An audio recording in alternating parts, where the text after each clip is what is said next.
Okay, so imagine jumping into the warm, transparent waters of the Caribbean. You're surrounded by warm, crystal clear blue water and the cleanest air imaginable. But there's a twist. There's no salt, and we're far away from any dangers that lurk below the sea. We're just left with pure, fresh water and a comfortable stillness in the air. Today, we're going to adventure to a place born from cosmic chance. A mesmerizing oasis that exists only because an asteroid smashed into the Earth, extinguishing all the dinosaurs and most of life as we know it. We're going to explore the mysterious lagoon of Bacalar, take you into the magical Pueblo of Bacalar. We're also going to take you to the remote, less developed, wild side of the lagoon, where we are going to be meeting an actual biologist to learn more about what makes this place so special. We begin our journey in Mérida, a city my wife and I have called home for just over a year now. It's a place full of surprises and life on its own. We heard about this town on a lagoon called Bacalar. It seemed like a magical place. I mean, after all, it's a Pueblo Mágico, one of Mexico's magical pueblos, a name given to help increase awareness and tourism to particularly amazing towns here in Mexico. Photos of the lagoon seemed stunning. We kept hearing time and time again that Bacalar is truly a gem here in the Yucatan, so that's what inspired us to hop on an ADO bus and travel across the Yucatan. Soaring through the greenery, we pass small pueblos along the way, each town hiding its own charm and stories. We arrive at Camnaha, which is a comfortable condo just a few blocks from the lagoon. Just filming for no apparent reason. Oh! Yeah. So each hotel, or each Condo has their own, there's a little barbecue pit. From the moment that we arrive, the town's vibrant energy is unmistakable. There's greenery at every turn, so many flowers, scattered coconut trees, and a casual beach vibe that creates a sense of carefree relaxation.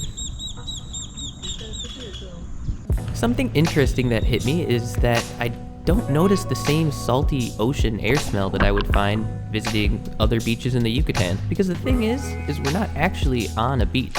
There's really very little sand here outside of the lagoon. And really, it didn't have the same smell as lakes I've visited in the past either. Really, it just smelled like fresh water. But all fun facts aside, first things first, we need to go check out the lagoon. We need to go to Ecoparque, take our first dip in the lagoon, and take it all in.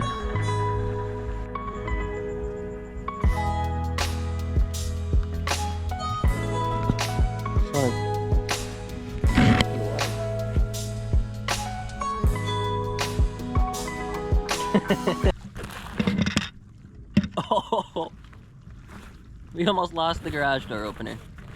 So, this is the shrubbery, huh?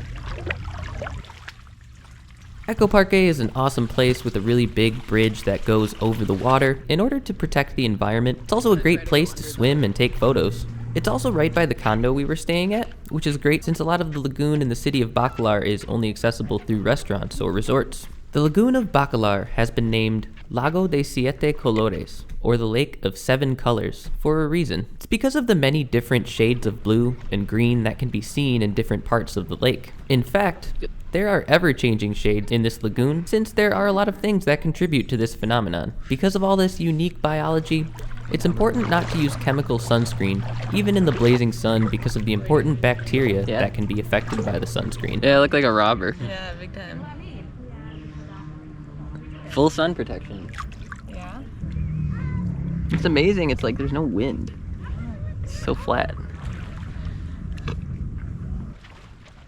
The bridge also goes over the mangroves, which provides so much food and so much shelter for so many different types of wildlife. Oh, they're like vultures. Yeah. That's cool. It is. We're gonna walk by their tree, so.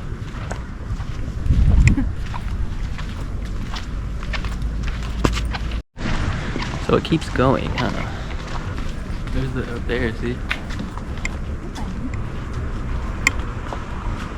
Those are big birds. Butterfly. Mariposa. After some time admiring the many shades of blues and greens, it's time to rent some bikes and check out the Pueblo of Bakalar. Hi! Hey! Aren't you a nice little dog? I don't want to bother you.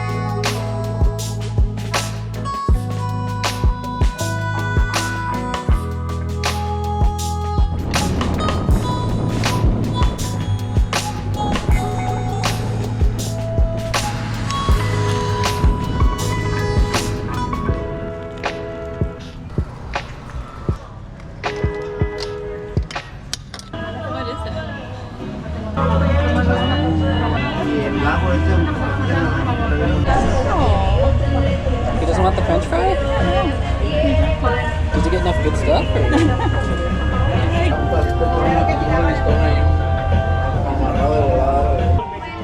My favorite thing to buy when traveling here are the bracelets sold throughout the towns.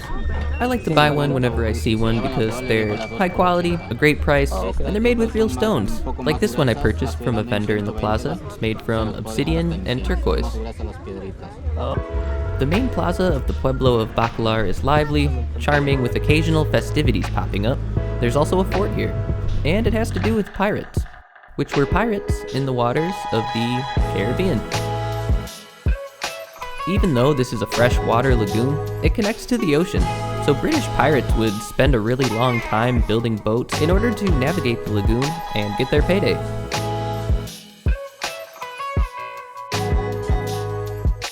Wow. Look at the way that they're propelling that. Yeah, it's wild.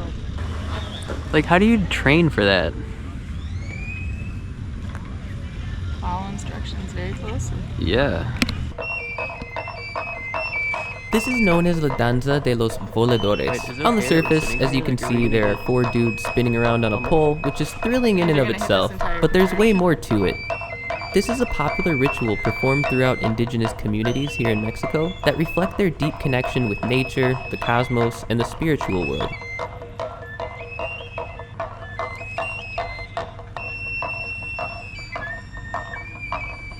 Now we head out of the city of Bacalar and into the lush green wilderness of the Yucatan to a small village named Xulha, all the way at the beginning of the lagoon. We arrive at a truly magical spot where we meet our crew. April, a certified biologist, and Captain Danny, a talented and skillful mariner.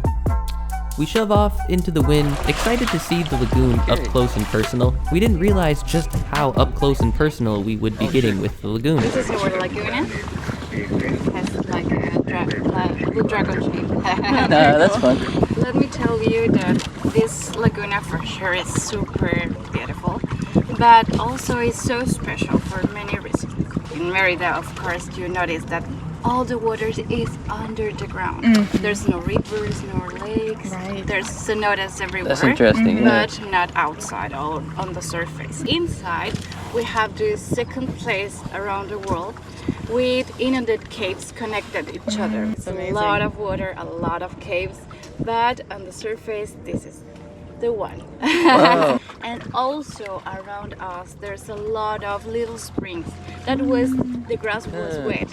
It's not just because of the rain. It's because there is a natural filtration of it. Also, why do you think we have 7 colors? I don't know, maybe it Can- reflects the sky or Yeah. like algae or something. Okay, let me tell you that over here it's so deep. We have almost 62 meters. In the rest of the Laguna, we can see in the shallow parts the bottom. And the bottom has white sand, or almost white sand. So it's like the rainbow. It's an optical illusion. Interesting, Super okay. beautiful optical illusion between the color of the sand, the different deepest. For sure the sun, because if there's no sun, there's no colors. But the main thing is the clearness of the water. Okay. And this water is fresh water, but it's a little bit alkaline. Oh, interesting. So this alkalinity, it's a hard place to live for the microalgae, because in a lot of lakes there's a green mat, no? Yeah. Because there's microalgae growing over there. While April is shedding some light on some facts that make this lake special, I start to notice the color of the lake changing behind her. Wow. And ta-da! Yeah, this is awesome.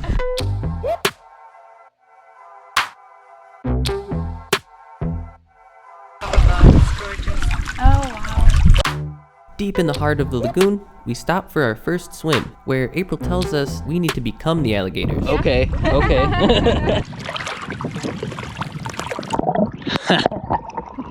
Because the texture starts to change. If we want to stand up, I a little see. bit hard.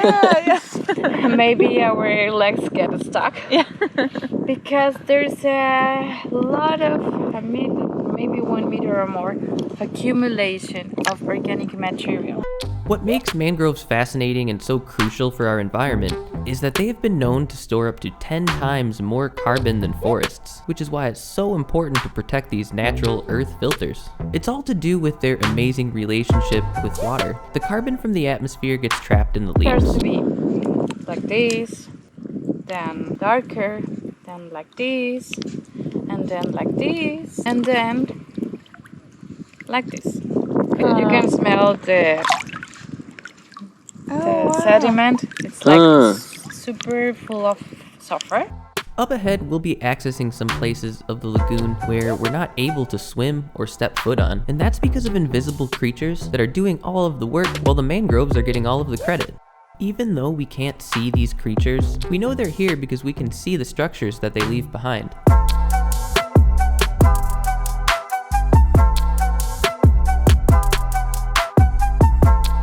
There are important bacteria in this lagoon called cyanobacteria. These bacteria play a critical role and have a super important relationship with the mangroves. What's really interesting about these bacteria that makes this place unique is that when they're done protecting these mangroves, they leave behind these amazing formations called stromatolites.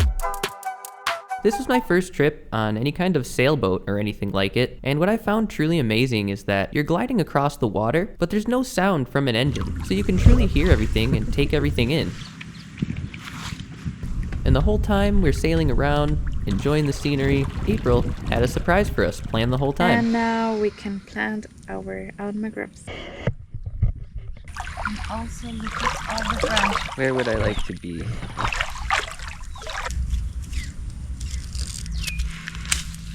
Oh, I think I broke it. Did you see this rock? Oh. I wonder if the other ones are sizing up the one we just put in. Like, who's this stranger? Helping the carbon dioxide levels. While we were out performing our good deed for the day, Captain Danny was preparing some fresh fruits and some fresh coconuts for us, with a nice swim by sunset to close out the day.